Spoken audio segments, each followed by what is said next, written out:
Buenas noches. Les tengo una lectura de la cual se puede desprender que tenemos un problema a nivel nacional y lo que está planteando esta lectura es una solución. ¿Qué solución?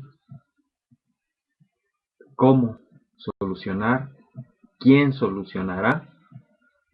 ¿O a quién le corresponde la solución? ¿Y cuándo se solucionará? Bueno, de manera que es aquí la página QCQC, qué, cómo, quién, cuándo. El texto lo escribe el doctor Lorenzo Meyer del Colegio de México y aparece en el diario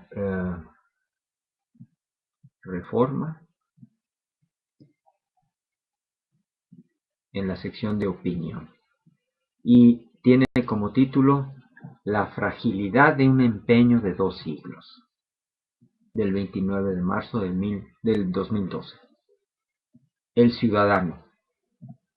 Asumir plenamente las responsabilidades y los derechos que implica ser ciudadanos no está tomando más tiempo del que se supuso cuando se inició el proceso hace un par de siglos. Y lo peor es que no se puede descartar una reversión en el futuro. Antes de que entrara en vigor nuestra primera Constitución en marzo de 1812, esa que entonces llamaron la PEPA, y que hoy se conoce como Constitución de Cádiz, los mexicanos eran súbditos de un reino, Nueva España, y tenían como rey a un monarca absoluto que residía en Madrid, pero el que los franceses habían destronado desde 1808. En algún momento posterior a ese marzo de 1810, los mexicanos se fueron enterando de que ya no eran súbditos, sino ciudadanos de la recién nacida nación española. 2 siglos después, aún seguimos tratando de asumir la esencia de ese cambio. El concepto mismo de ciudadanía no solo implica la pertenencia a una nación soberana, sino también la igualdad política y jurídica, así como los derechos y obligaciones de un individuo libre y protegido por la ley. Las raíces de ese concepto son dos: la clásica, la que nació en Grecia hace 2 milenios y medio, y la moderna o liberal. La ciudadanía griega, la de la Atenas de Solón, era la minoría de hombres libres, sostenidos por esclavos, que se habían desembarazado de reyes y tiranos e inventado la democracia. La esencia de ese ciudadano consistía en servir en el ejército y en el gobierno, pagar impuestos y deliberar y votar libremente sobre todos los asuntos públicos. Un par de milenios más tarde, y como criatura de la Europa de la Ilustración y del capitalismo liberal, nació el ciudadano actual. Ya no era posible la democracia directa, sino la indirecta, la representativa, y ejercida ya no en el pequeño espacio de la ciudad-estado, sino en el del gran Estado nacional y a través de cuerpos electos y representativos de la voluntad general. Esta nueva democracia nació compatible con la monarquía, aunque ya no con la absoluta, sino con una monarquía constitucional. El elemento clave en ambas democracias fue la definición de ciudadano. En la antigua, esta calidad la tenían solo los hombres libres, con antepasados originarios de la ciudad, y no incluía a esclavos, libertos, extranjeros y mujeres. La definición moderna de ciudadano fue más incluyente, aunque al inicio menos de lo que es hoy. El origen externo. La ciudadanía echó pie a tierra en lo que hoy es México como consecuencia de un gran evento externo, la Revolución Francesa. Pero sería muy difícil que arraigara la idea de la igualdad política en una sociedad fundada en la desigualdad social extrema. La destitución del antiguo régimen en Francia en 1789 fue la conclusión de un proyecto ideológico, la democracia liberal, que ya se había materializado antes en una sociedad esclavista, la de Estados Unidos, El acontecimiento francés produjo una gran onda expansiva que pareció poner fin a la monarquía borbónica de España, pero que también generó una reacción nacionalista. La mezcla de liberalismo, nacionalismo y resistencia al cambio terminó por poner en crisis al sistema colonial en la América española. La ausencia del rey en 1808 obligó a plantear en España y América el asunto de la soberanía, que se intentó resolver con la democracia liberal. La nación española, que incluía a los reinos y posesiones de ultramar, reasumió su soberanía para depositarla en unas juntas y luego en unas cortes, que finalmente se reunieron en un rincón de España libre del poder francés, la isla de León y Cádiz, pero con fiebre amarilla, bombardeado sistemáticamente y apenas protegido por pantanos, la flota y la fuerza expedicionaria inglesa y por lo que quedaba del ejército español. La magnitud de esa crisis obligó a llamar en Cádiz a diputados de las Américas.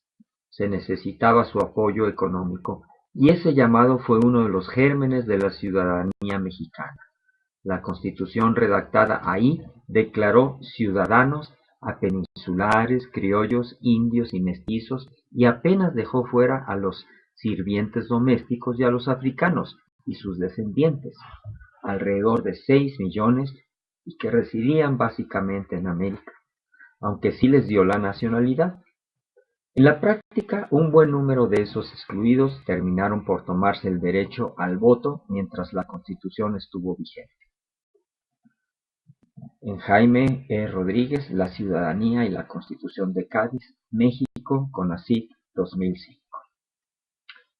La otra puerta. La ciudadanía también entró a México por una puerta propia, esa que abrió violentamente el movimiento de independencia en 1814, y en condiciones aún más precarias de las que se habían vivido en Cádiz. Se promulgó la Constitución de Apatzingán. Este documento mexicano oficializó la independencia, asumió la soberanía y la hizo radicar ya no en la nación, sino directamente en el pueblo. Definió al Estado como la voluntaria de los ciudadanos, ya no discriminó contra los africanos y abolió la monarquía. La base de la felicidad de un pueblo fueron los derechos ciudadanos: libertad, igualdad, propiedad y seguridad jurídica. La Constitución gaditana, la de Cádiz, funcionó por un corto tiempo y la de Apatzingán fue aún más efímera, pero ambos documentos dejaron en claro que México ya no aceptaba la vieja idea de las dos repúblicas, la de indios y la de españoles, y que los mexicanos eran ciudadanos sin distinción de raza, propiedad o educación, aunque más tarde sí se pusieron requisitos para votar: propiedad y educación. El voto. Al existir la ciudadanía, la raíz de la legitimidad del gobierno solo sería la voluntad del pueblo, expresada por la vía del voto, y los elegidos ya no representarían, como antes, a grupos, sectores o corporaciones, sino al conjunto. Como lo han mostrado las investigaciones históricas, en los primeros comicios en México, el derecho al voto lo ejercieron prácticamente todos los que quisieron. Y lo más interesante es que lo hicieron con entusiasmo y con frecuencia le dieron el triunfo a candidatos que no deseaban las autoridades. Esto en Virginia Gedea, las primeras elecciones populares en la Ciudad de México, 1812-1813, en Mexican Studies, Estudios Mexicanos, 1991, número 7, página del 1 al 28. Esa primavera ciudadana y democrática no duraría. Problema. México, una sociedad de súbditos y de desigualdades extremas, no era terreno fértil para el desarrollo de la ciudadanía liberal y democrática que llegó de fuera y que fue reafirmada en las constituciones de 1824 y 1857. Pese al buen inicio, los grandes temas políticos del México del siglo XIX nunca los decidió el voto de una ciudadanía poco participante. Hilda Sabato calcula que en Latinoamérica, en ese primer siglo constitucional, solo votó entre el 0.2 y el 2% de la población.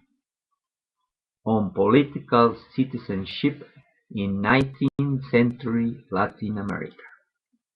American Historical Review, octubre 2011, la página 1302. En su estudio sobre el porfiriato, François Javier Guerra mostró que efectivamente había pocas personas con capacidad para actuar como ciudadanos, que las estructuras antiguas pervivieron y que las elecciones nunca decidieron nada importante. México, del antiguo régimen a la Revolución, volumen 1, México, Fondo de Cultura Económica, 1985, páginas de la 37 a la 41. La Constitución Revolucionaria de 1917 reafirmó los principios de soberanía popular, democracia y ciudadanía. En 1955 se extendió el derecho al voto a las mujeres y en 1970 a todos los que tuvieran de 18 años en adelante. Pero al mismo tiempo se empezó a estructurar un sistema autoritario aún más refinado que el anterior.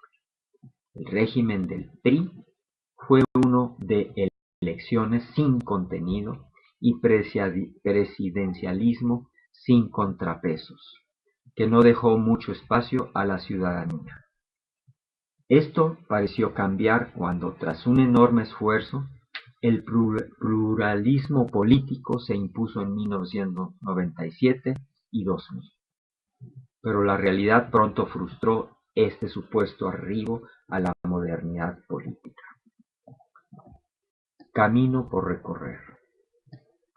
Sin duda, México ha avanzado en la construcción de una ciudadanía democrática. Pero después de 2 siglos seguimos sin poder tener elecciones limpias. El corporativismo se mantiene vivo. La división de poderes en algunos estados simplemente no existe. El respeto del Estado a los derechos del individuo necesita del batallar constante de las comisiones de derechos humanos y de las cortes internacionales para no hundirse, y la partidocracia ha terminado por hacer de la representatividad una caricatura. Las encuestas vaticinan la restauración del PRI. De ser el caso, el poder volvería a manos de una estructura que, cuando fue partido de Estado, hizo de la ciudadanía una ficción. Así, lo que estará en juego el próximo julio no es quién encabezará el próximo gobierno, sino el avanzar o retroceder en un empeño que ya lleva 2 largos siglos. Lorenzo Meyer.